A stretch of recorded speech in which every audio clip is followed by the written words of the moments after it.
ask for their protection, that you will keep them safe, that you will protect their families at home while they're on loan to us, working for the county, for the people. And Lord, we just thank you for them. We pray that you'll bless them. Father, be with the men and women protecting our nation. We ask for guidance for and protection for them, and also to be with the loved ones at home while they miss their significant other as they're out serving our country. Be with our men and women in government, and we pray for wisdom, and give and bless each of us with wisdom today in the decisions that need to be made. Go with us now. Forgive us for the sins that we have committed. In your name alone we pray. Amen. I pledge allegiance to the flag of the United States of America and to the republic for which it stands, one nation, under God, indivisible, with liberty and justice for all.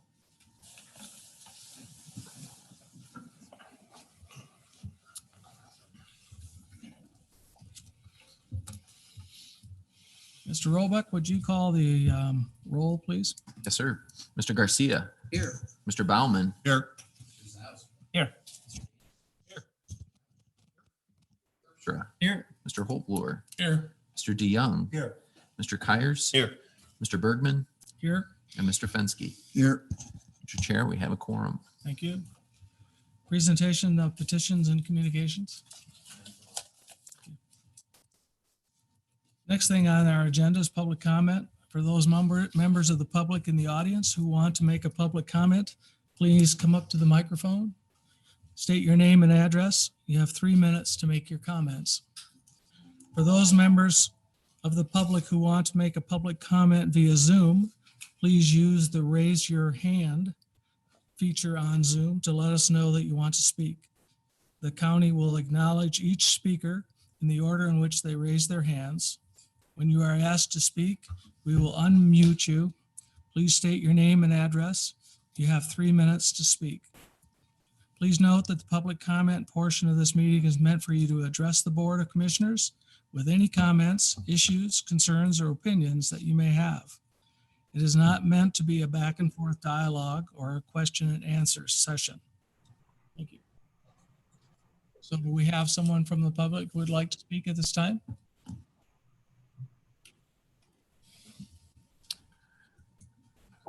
Chairman, this is Lisa Stefanowski. I'm on Zoom, and Jarrell Glashow, our epidemiologist, is going to present some data to the board. Did you want that to happen now or later, Mr. Chair? No, can you wait a little bit, Lisa? We sure can. Just let us know. I had the agenda. I didn't see us on the agenda, so I wasn't sure if we would be doing public comment or not. We're going to wait just a few minutes. We're going to let the public speak first. Oh, sure. Perfect. Just give us the nod. Thank you. Yep. Roger, Mr. Chair, we have no one wishing to speak on public comment. Okay. Okay, good. Okay. The next thing that we have on our agenda then is communication from county staff. And the first person is Robin from our Diversity, Equity, and Inclusion Department. Robin Afric. Hi, Roger Bergman. All right, well, first of all, thank you for allowing me to speak. I've been actually asked today to share an update from our office, and not just because it's our 1-year anniversary report out, believe it or not, but because some of you have actually shared with me the seriousness of what our community is facing and the impacts of what this work actually means right now. So what I thought I'd do is go through some of the goals that were preset for this office and to be accomplished over the next 2 to 3 years. So the first is to lead the development of and recommendation of a countywide DEI strategic plan. The second is to work with county departments, offices, and agencies to develop and implement implicit bias templates for internal policies, procedures, practices, and external service delivery. The third is to assist Sheriff Kemper with the administration of LPACT, which means advocates and leaders for police and community trust or version thereof. The fourth is to develop DEI education opportunities. And the fifth is to begin working with our external local units of government that opt to work with the county in DEI. In addition, the office's project description has also asked to build very strong ties with our minority communities, business leaders, organizations such as, but not limited to, GVSU, Hope College, LEDA, the Cultural Intelligence Center, Talent 2025, Higher Reach, many others that are actively engaging in advancing DEI work in our community.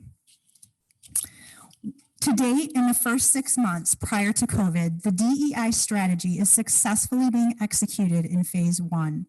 A comprehensive DEI assessment was conducted to understand current strengths and to identify opportunities for growth across the county offices. The DEI department has also restructured to move the Cultural Intelligence Committee, which was one of the original 4 Cs that Al has brought to the county, to take that initiative underneath the DEI office. And then also we formed an Ottawa County Diversity, Equity, and Inclusion Work Group Committee, which consists of leadership representation across our departments. So this work team will function primarily to provide feedback and recommendations to our office throughout the entirety of the DEI strategic plan. The Racial Equity Toolkit that's mentioned in item number 2, that was completed actually in December of 2019. So this toolkit was being prepared to pilot in 2 internal offices here. But after the new year, when COVID had hit, we just so happened to pick the 2 offices that were the most busiest during COVID, so public health and our parks. So we have had to put a hold on that for obvious reasons, but it is complete. And third, prior to COVID, the Sheriff's Office and the DEI office had very early discussions around LPACT. And of course, once again, during COVID, we've had to put that on pause. But you can probably imagine, given the way that our nation and George Floyd has caused a lot more discussions around that, we recognize the urgency, and so we will be continuing those conversations as well. Part of our work in education and training does include the diversity forum, which I know all of you or most of you have attended. So again, just as an update, right? Not more than 4 months after being in the office, the CIC and DEI delivered the 4th annual diversity forum, which was the largest in history.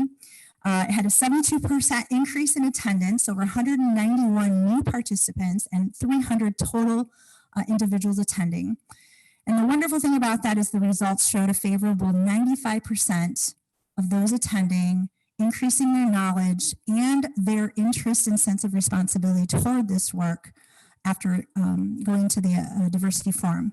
So our office is planning the 5th annual diversity forum later in the year.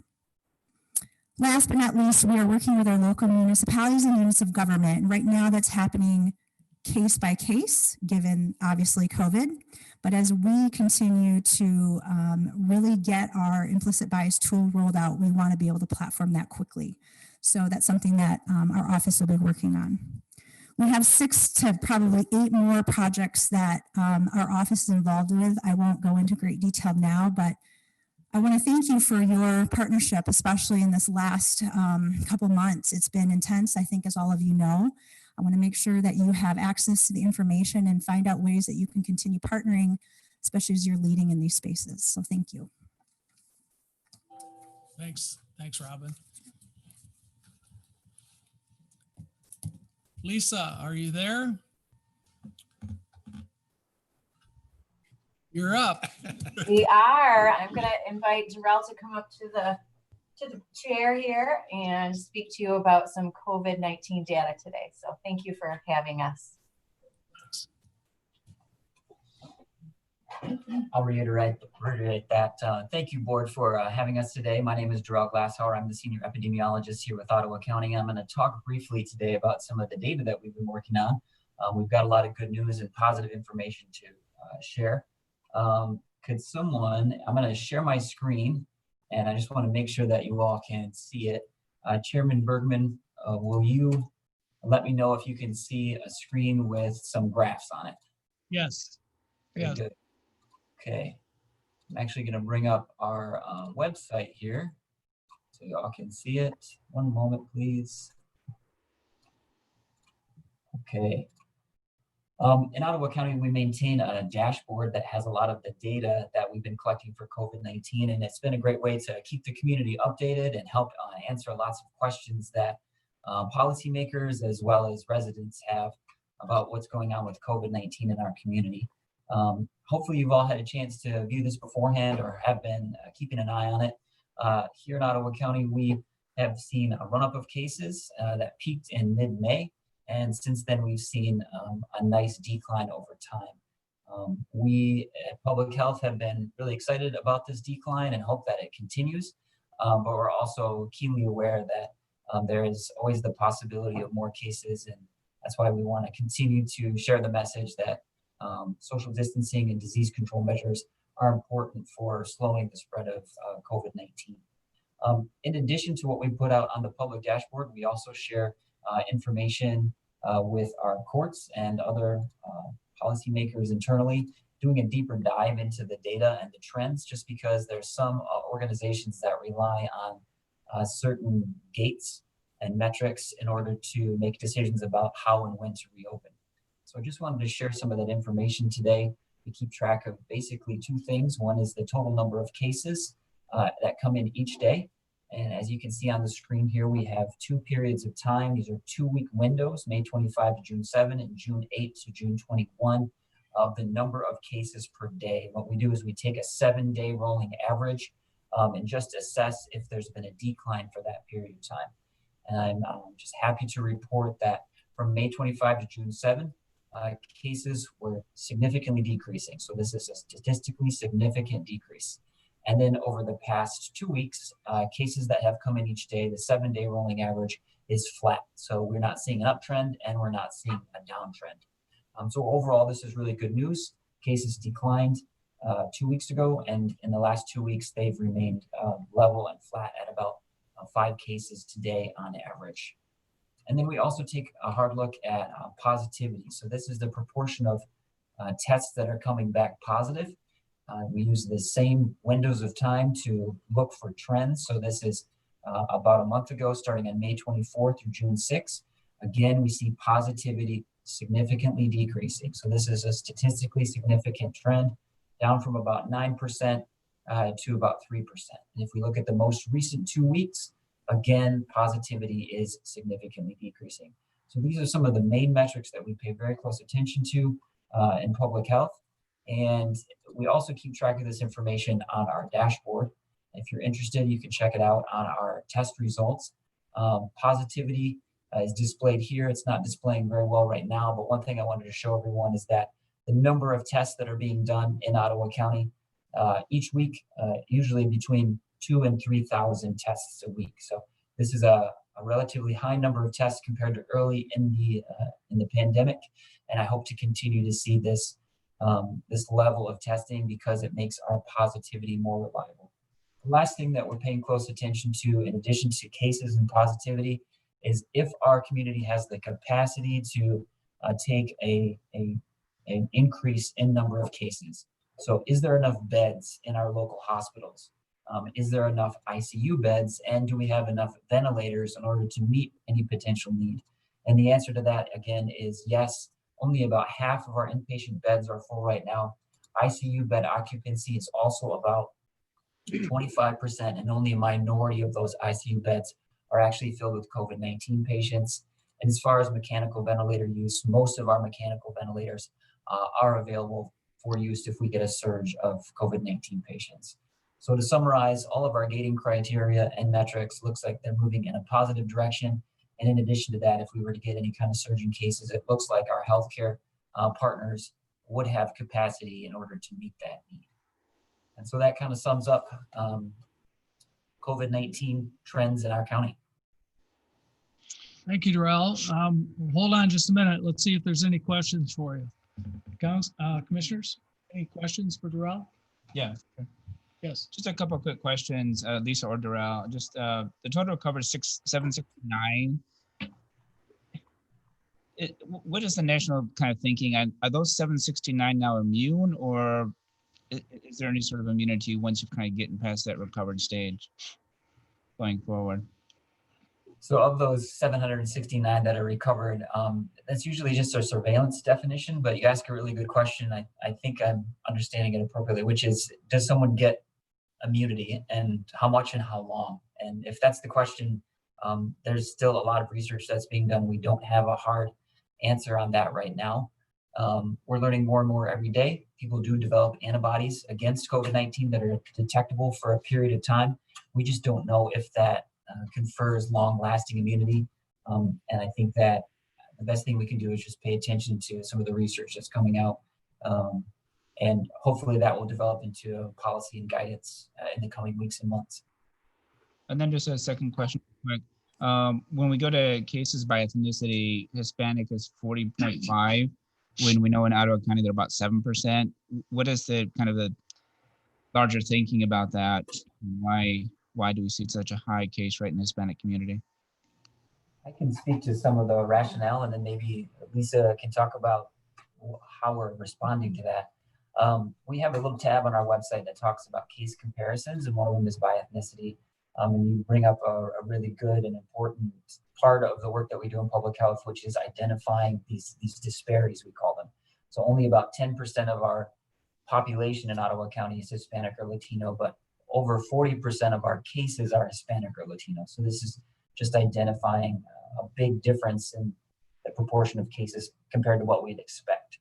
And we see a lot of this. Our theory and our hypothesis is based on the information that we have, is that a lot of these cases are coming from our frontline workers who are working in environments that make it easy to transmit. So we're talking about food processing plants and other essential workers that have been working in close proximity that just facilitated transmission.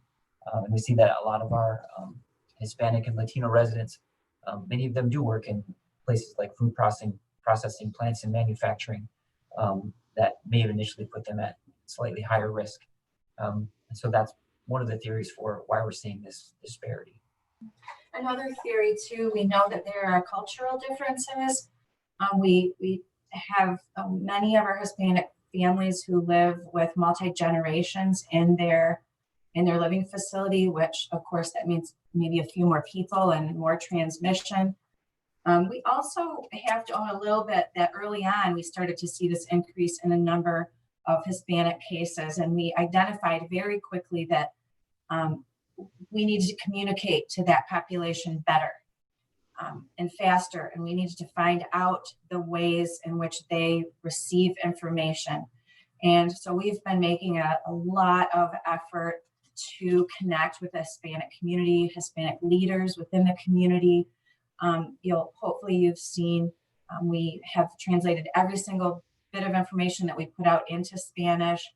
We're doing Facebook Live posts in Spanish, and specifically bringing in people from the Hispanic community to actually provide those updates so that we are providing trust and credibility within the community. And there's been a number of other things like partnering with Intercare, which is a federally qualified health center, to do additional screening and providing the screening by a trusted organization within the community. I could go on about this, but we're really, really making sure that we're creating access and opportunities for health equity in the Hispanic community, as well as our whole community. Lisa, on my way down here, I was driving by James and, I believe it was Butternut. And I believe that they've got a drive-through testing location there. Are you able to tell me how many locations there are in Ottawa County? And are they determined by the high-risk areas? It's mostly the 494 and the 423 codes. I can speak to that a little bit. So I mentioned that we have been partnering with Intercare, which is our federally qualified health center. They have a presence here in Ottawa County. Their main office is actually in Bangor. So they're not resource rich here, but to the best of their ability, we are working with them to host additional screening sites. And so every Tuesday and every Thursday from 10 a.m. to 2 p.m., they are doing testing at their facility on James and Butternut. They're also partnering with us to do what we're calling pop-up testing sites, and we're inventing those as we go. Today is Tuesday. Wednesday, tomorrow, we're having a pop-up clinic at Engedi Church, and we're doing that in conjunction with the Feeding America food truck that comes to that location, and hopes that we'll be able to offer testing access to maybe some of those folks that haven't had it or may need it.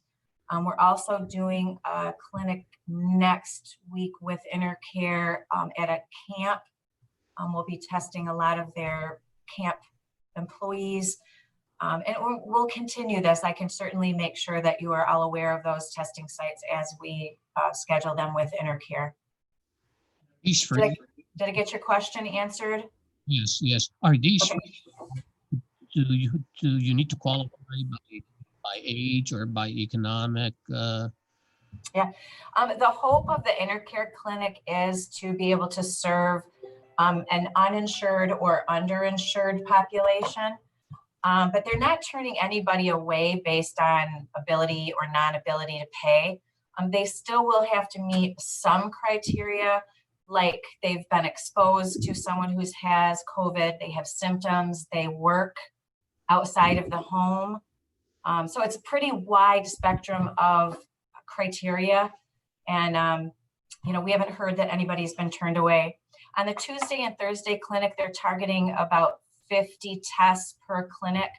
The one that we're doing tomorrow at Engedi, we're hoping to test about 150 to 200 people. Okay, thank you. Yep. Mr. Chairman, Lisa, I got a question. I thought I saw it on Wood News. It was after the weekend of the 13th and 14th that Ottawa County had 3 deaths, she said, over the weekend. And I think one was a 60-year-old guy and the other 2 were 90-year-old ladies. Now, are they saying they died of the coronavirus? Or, I mean, if I get to be 90, is that? Yes, I can try to answer that for you, Al. I don't know specifically those 3 deaths, but I can tell you we have had a number of elderly adults who have passed away from coronavirus. And there's a criteria on a death certificate. And so these folks very likely had other health conditions. By the time you get to 90, you generally do. They were tested positive for COVID-19, and that caused like a spiral in their health condition, which complicated their already existing health condition. And so on the death certificate, it would likely be listed that it was a COVID-related death. In some cases, COVID would be the cause of death. It just depends on the timing of the COVID and the seriousness of the COVID. And there are a number of factors there. But if it's listed on our website, it absolutely was at minimum COVID related. Thank you, Lisa. So how are you meeting the needs of perhaps transient Hispanic people that are coming in the area to pick blueberries or whatever, in the farming communities? How are you meeting their needs? That's an excellent question. And I'll be honest with you, we're a little challenged with that. We know that there are some fears. In fact, Sheriff Kemker mentioned earlier this week that some of the migrant farm workers are coming with fears of being tested for a number of reasons, that they might not be able to work and they really need to work and they're coming here to work, and that's an important element of their livelihood. And they're also afraid perhaps if they're an undocumented worker that that might shine a light on their citizenship. We also have seen some of the actual farms that might be taking care of the testing themselves, and we're not aware of that. So there's in some cases a little disconnect there that we're working through. But I can tell you that we're working very hard with our community partners on this. We're working with the Intercare again, but there's also another organization. Can you think of it, Drew? Sandra Works? I can't think of it, sorry. We have a whole team working on this, and we're doing outreach, we're doing education. We're keeping in constant contact with our farm managers and farm owners. We've been working on helping them with their plans, because every farm is required to have a plan in place for how they are going to deal with a case of COVID or cases of COVID. So, you know, we're making progress, and we're just really hoping and praying that the work that we're doing together will prevent any kind of outbreak in that congregate setting. Good, thank you, thank you. Any other questions for Lisa? If not, thank you, Lisa. Thank you, Darrell. Thank you. Thank you for all your support too. As a board, I can't express my appreciation for having really good governance at the county level. Thank you.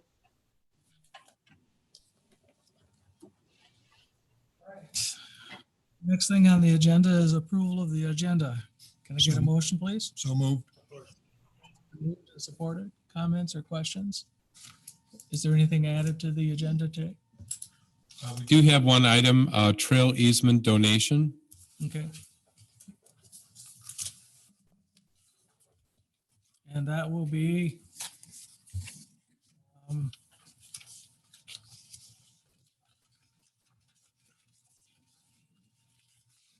number 7.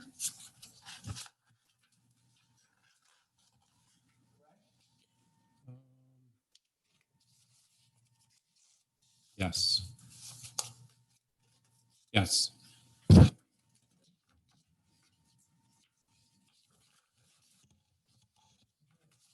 Any other comments or questions regarding the agenda? Justin, would you call the roll, please? Sir, Mr. Kyers, Yes. Mr. Holflor, Yes. Mr. Garcia, Yes. Yes. Mr. DeYoung, Yes. Mr. Zylstra, Yes. Mr. Terpstra, Yes. Meplink, Yes. Mr. Baumann, Yes. Mr. Fensky, Yes. and Mr. Bergman. Yes. Motion passes. Next thing is under action reports, consent resolutions. Mr. Fensky. Thank you, Mr. Chair. I would like to move to approve consent resolutions 1 through 3. Moved and supported. Comments or questions? Mr. Chair, just, on item 3, the budget adjustments, can we pull those off the consent agenda? I don't see them on the action items anyway. Pardon? I don't see them on the action. Can we just pull off in item 3, the budget adjustments? Yeah. Those went through finance. None on finance. You want to see them? Is that what you're saying? They're on the consent agenda currently. Correct. Can we pull them off the consent agenda We can. just to go through a couple items? All right.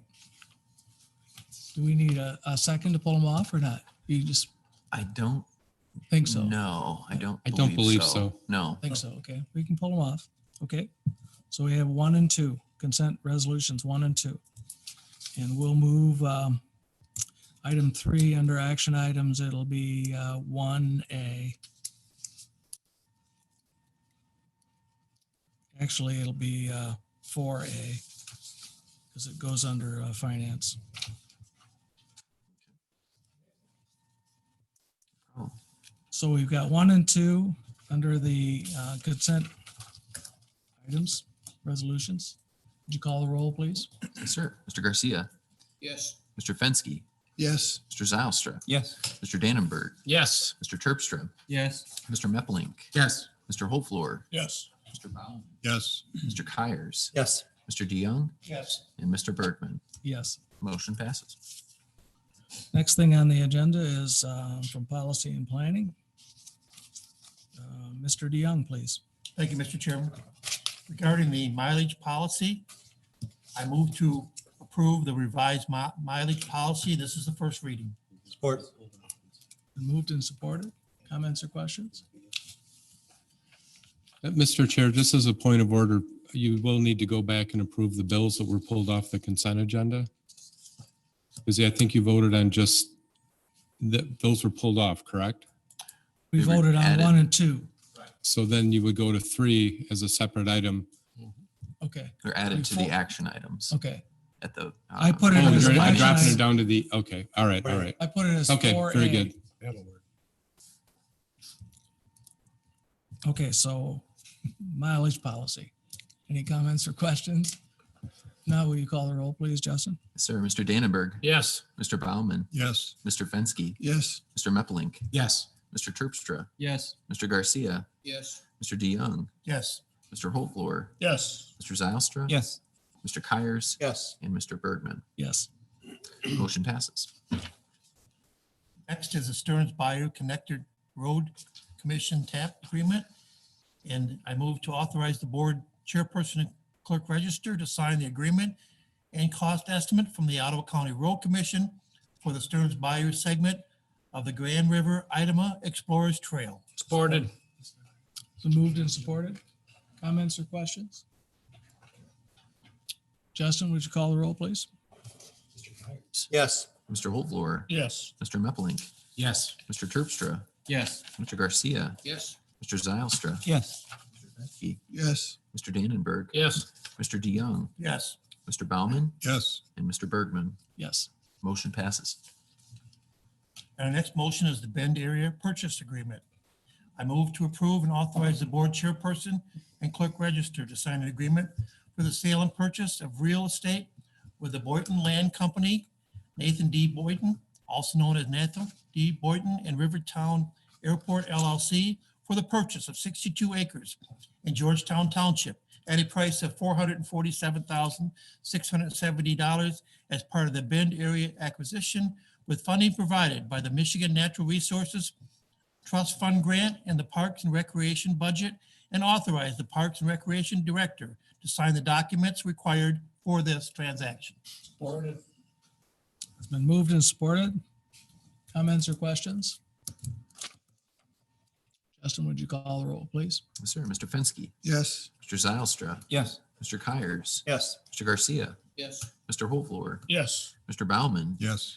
Mr. DeYoung, Yes. Mr. Meppelink, Yes. Mr. Dannenberg, Yes. Mr. Terpstra, Yes. and Mr. Bergman. Yes. Motion passes.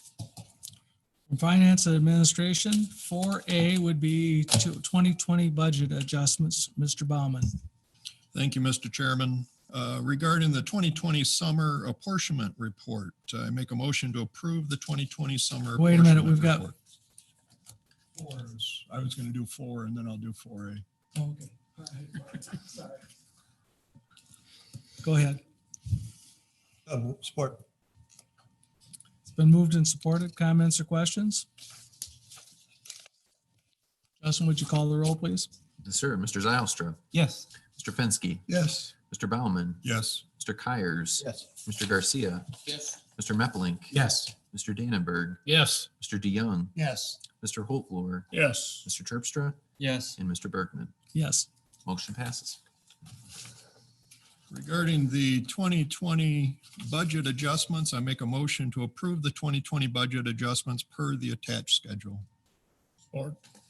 Moves and supported. Comments or questions? Yeah, I just actually wanted to go through a couple items if I could. The CARES grant 07-918, and then the 09-192, the mailing for absentee ballot. I'm just going to clear up those two pieces. So, I'm sorry, what was the question? Just kind of go through this CARES grant. Is this is the only CARES grant we're going to get, or we're going to get further ones to this, and just kind of explain a little bit what's going on with that? So this was some CARES funding that the Community Action Agency received Okay. to help residents with utility assistance. So this is the first CARES funding that we have received. Okay.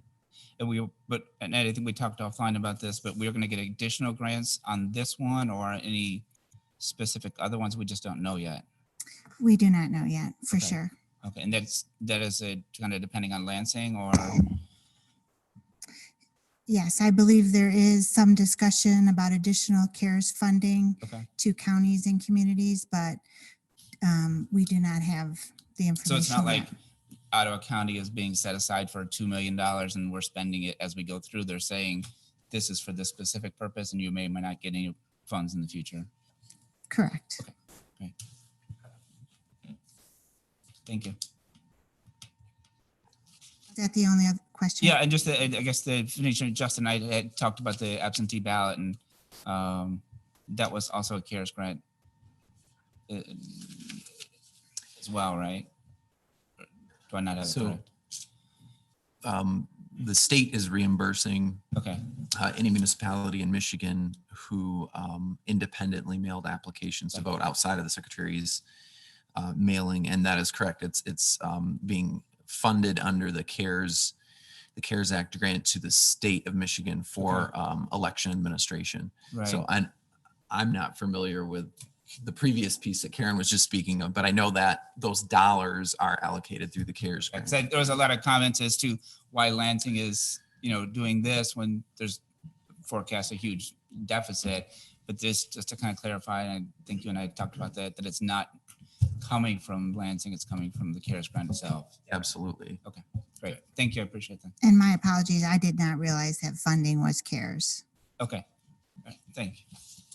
Justin, would you call the roll, please? Yes, sir. Mr. Baumann, Yes. Mr. Garcia, Yes. Mr. Meplink, Yes. Mr. Holflord, Yes. Mr. DeYoung, Yes. Yes.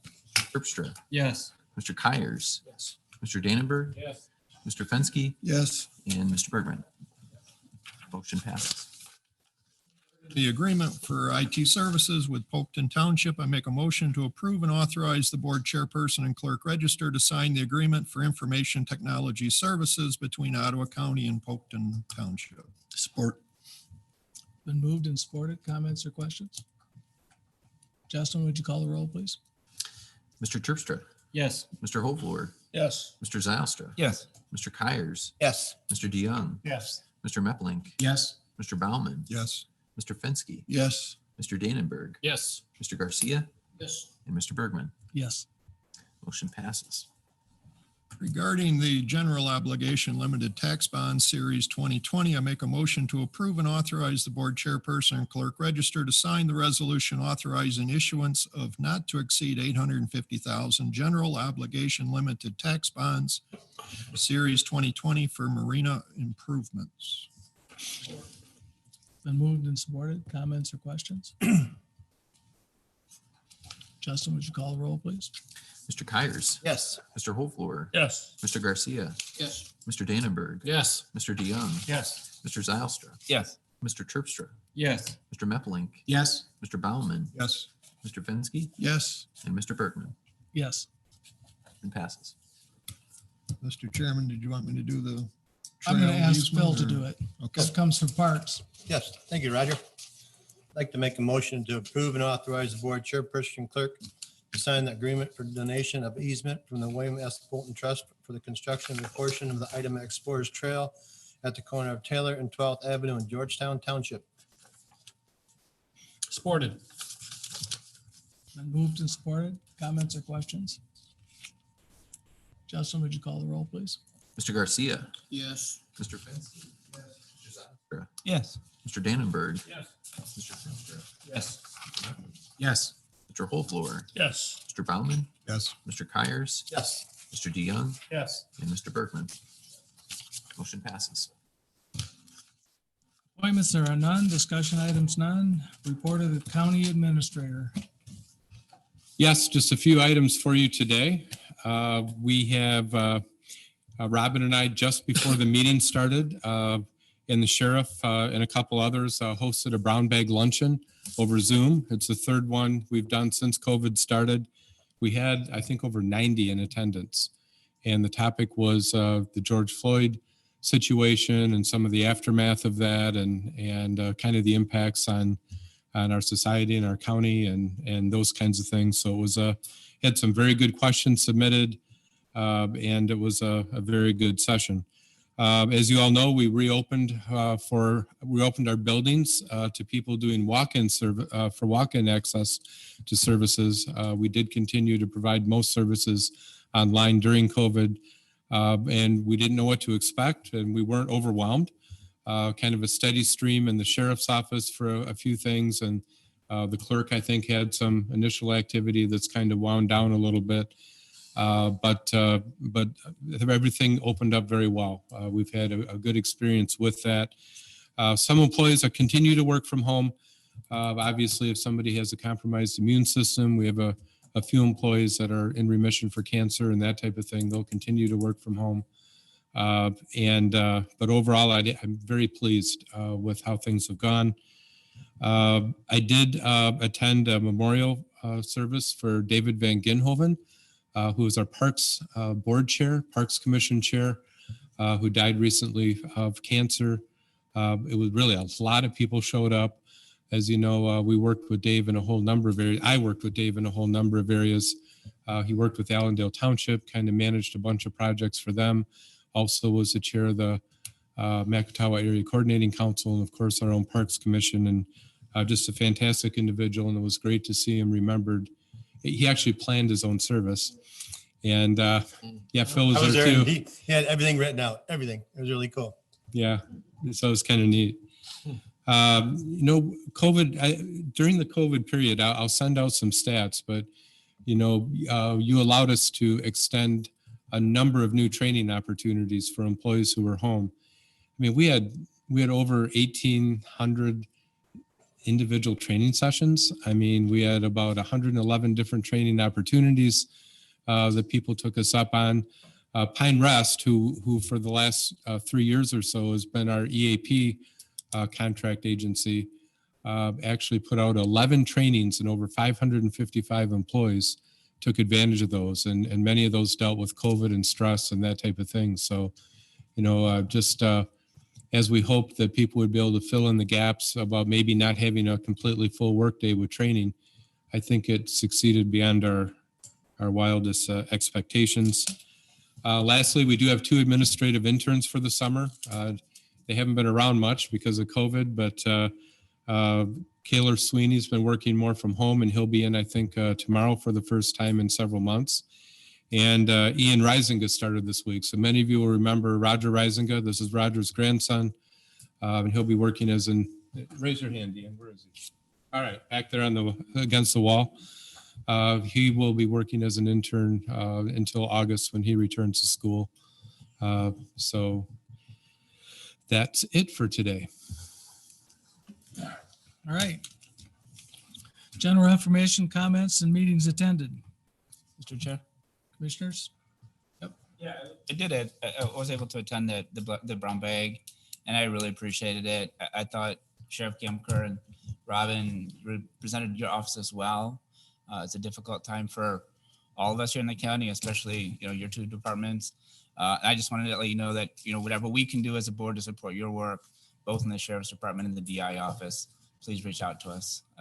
Difficult time, and I think we need to work on this issue together. Racism is, it's a tough issue, like Robin was saying, and creates a lot of negative outcomes throughout the whole county. And our goal as the county is to not only be a welcoming place, but a place where, we're solving some of those issues and getting all of our residents ahead. So thanks again for that brown bag. That was really informative. So. Anyone else? If not, I would like to. Right, Al, were you able to determine the population of people that were on the brown bag lunch? Were they community members? Were they Oh, no, they were all staff. So brown bag is when we. So it was mostly for staff. 100% staff, okay. Yes. I did talk to Shannon, and she said she was gonna send it out to us guys. I'm looking for it. I have to reach out to HR. Okay, okay. Thank you, Shannon. Is it possible that? Okay. It wasn't on YouTube, so Okay, thank you. Is there a venue, Al, that we could do for the community on the same topic possibly as you did with the Brown? Sure, we can do that. Yeah. Yeah, it would definitely be worth it because for an hour discussion, I felt like there was at least 4 or 5 hours of material there. So Yeah. opening that up. And I know, Sheriff, you have a town hall coming up next Monday. I'm looking forward to that as well. But, having Pine Rest is with there as you as well. That was a really great conversation that can definitely be opened up. So. Anyone else? And I have a couple of things. I just wanted to commend Robin for the work that she's done. I've worked with her. Several of us have worked with her. She continues to send us webinars that we can watch, books that we can read, articles that we can read. You've done a great job of sending that to us as commissioners. So I appreciate that. I don't have all the answers, but I'm willing to listen and to learn. So, and I think that pretty much all of us are in that same situation. It's a learning experience for us. So thank you for helping us with that, Robin. With that, we'll open it up for public comments. For those members of the public that are in the audience here, we want to invite you to come to the microphone, state your name and address, and limit yourself to 3 minutes, your comments to 3 minutes. For members of the public who want to make a public comment via Zoom, please use the raise the hand feature on Zoom to let us know that you want to speak. The county will acknowledge each speaker in the order in which they raise their hands. And when you're asked to speak, we will unmute you. Please give us your name and address, and you have 3 minutes. Sir? Thank you very much. My name is Paul Lilly. I live at 1217 Waterwalk Drive in Holland, Michigan. And I'd like to say thank you for the work that you've done as a group. I think there's a lot of issues facing us as we look forward to how we can recoup from the economic impacts of the virus and the shutdown. I support you for trying to get our economies back going again and getting the state to support us in those needs. I also look forward to the work in the restorative justice and economic and social equity issues that we face in the county. I would like to say, though, that there's good opportunities. I happen to sit on the BPW board, and this morning we were informed that we were recognized by the Michigan Public Power Consortium for work that we, as BPW, did with the city of Zeeland and Grand Haven in the recuperation from the storms that went through. Several of these caused major outages to individuals and groups, as well as some transmission facilities in Zeeland. And through the cooperation of those groups, we were able to get things back up online sooner. I think those are good opportunities for us in the county to move forward and look for opportunities such as that. And as such, I would like to say that I am a candidate for the commission seat for Holland, and I look forward to working with all of you in the future. And thank you very much. Thanks, Paul. Anyone else like to address the commission at this time? You have anybody online? No, Mr. Chair, we do not. All right. Then I'll entertain a motion to adjourn. So moved. Is there still a public comment section yet? Is there still a public comment section yet? We just went through it. We just did it. We just did it. I just didn't know, Vicky, if you wanted to come up at all or no? Thank you. Sorry about that, Vicky. Yeah. All right. So we're adjourned.